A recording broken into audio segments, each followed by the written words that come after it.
And so today is that dreaded day when quantitative tightening starts to happen. What does it mean? What's going to happen to the markets? Will this crash Bitcoin? What should we be doing? Not to worry, guys. We're going to cover all of that off and more. We're going to explain exactly what this means. How is it going to happen? What should happen to crypto? And what can we do to prepare? Make sure you hit up the like button. Don't forget to subscribe. As always, these videos are brought to you by my very own course member live stream. So if you like my perspective, if you like the type of stuff we share in this video, consider joining our 3 times weekly live streams where we talk about technical analysis, fundamental analysis, macro stuff like this. We can critique your portfolio and a whole lot more. So don't invest in crypto on your own.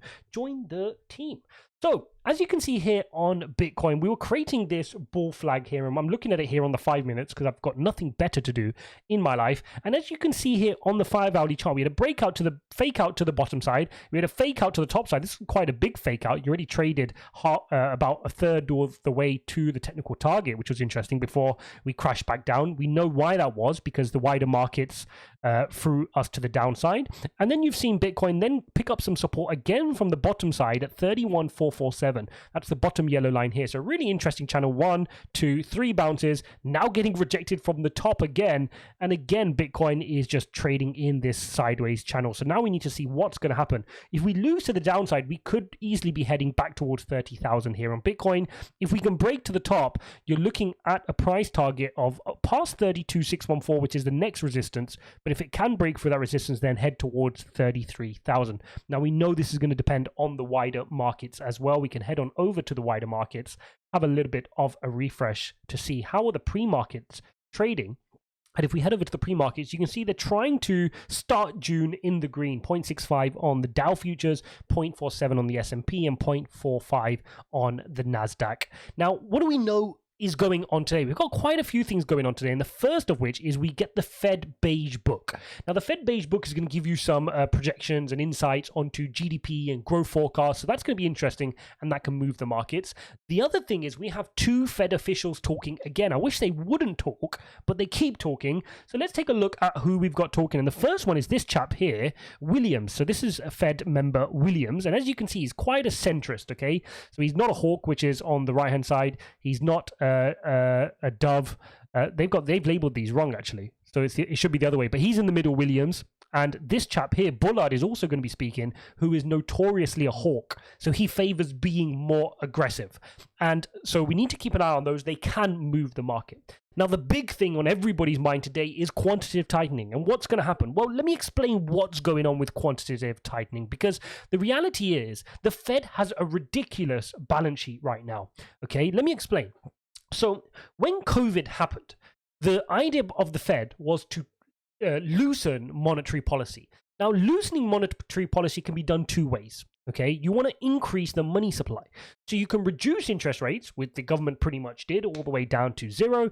And then you can print money to put more money, more liquidity into the markets. So VCs continue to invest, funds continue to buy, people continue to buy stocks, employment stays up, and the rest of it. Okay, that's why it happens. And as you can see, the balance sheet really did start swelling up all the way to just shy of 9 trillion. That's 9 trillion in assets on the balance sheet of the Fed. Now, of course, the Fed can't sit there with this on their balance sheet forever, and they need to get rid of this back to pre-COVID levels. But watch this, guys. Hopefully this gives you some perspective. Look at this.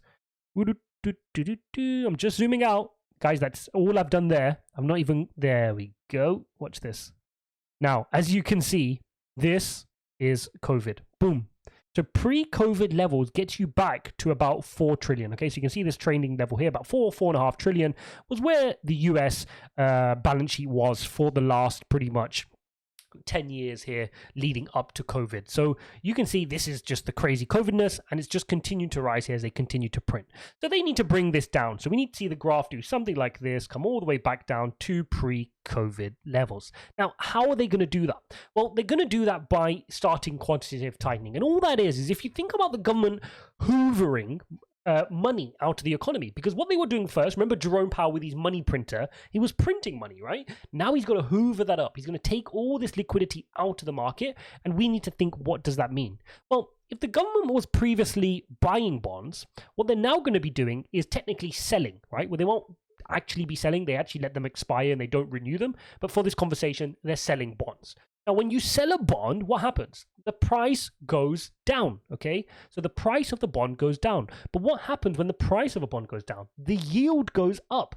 If we head on over to look at the 10-year yield, you will see that the 10-year yield was climbing quite high, all the way to 3% here, before then settling down to about 2.7, and now it's at about 2.8.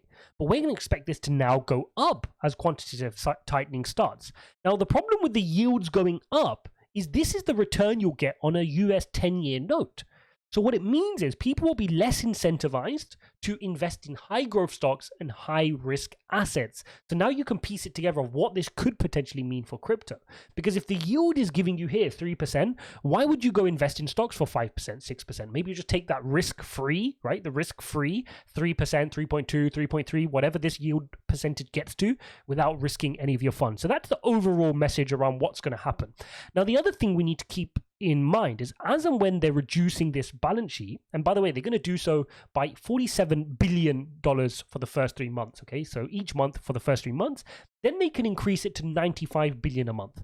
So in essence, what the calculations show is they think the Fed's balance sheet could shrink by 1.5 trillion, which would get you to, 7.5 about here, right? On this chart, by the end of 2023. Okay, so that will get you to 7.5 trillion.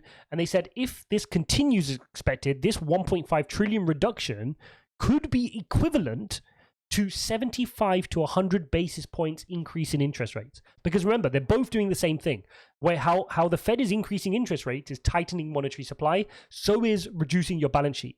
So if the interest rate is already at 3% because Jerome Powell's hiking them, which, by the way, we can take a look at together, right? Let's take a look at the Fed rate monitor tool, and we can see that for the next meeting, everybody's priced in a double rate hike. We can see for the meeting after that, they've priced in another double rate hike, taking you to about 2%. And then you can see by the end of the year, we're pretty split, but most people think you'll be somewhere in the range of 2.5 to about 3. Okay, so if the tightening has gone ahead as they thought, that could be another percentage point on that. So you may be thinking that it's 2.53%, but the effect on the economy could that be that extra percent. So this is somewhere where Jerome Powell and the team will need to be very, very careful, because if inflation is coming down thanks to the interest rates being increased, then you don't need to go so aggressive on the quantitative tightening, because you'll just throw the economy into a recession. So they need to balance this very, very carefully. We've got the next CPI reading coming in the next 9 days on June the 10th. You then have your next FOMC meeting on the 14th and 15th with the decision on the next rate hike on that second day on the 15th. A lot to cover off, a lot going on. That's what it means for the markets, right? So if we're expecting risk to go off, if they print too aggressively, then we could see stocks struggle, valuations get compressed, and that could mean some more downside for Bitcoin if we maintain our correlation to crypto. So that's what we got to look out for here on this quantitative tightening. Don't forget, in the immediate term, we've got the Fed officials speaking today. You've got the beige book calculations coming out, so don't get caught in any silly trades whilst those guys are speaking. And that's pretty much it for now. Hope you guys enjoyed this video. As always, smash up the likes and subscribe if you appreciate this type of content. Make sure you consider joining our course member live streams, ijaz.uk/member. We would love to see you there. It's $30 a month. You can join our course member live streams. You get loads of insights. If you don't make $30 back in the month, trading with us and learning from all the investments and strategies, then something is going wrong. Smash up the likes and subscribe. I'm going to link up a few other videos for you guys to go watch, and I'll see you in the next one.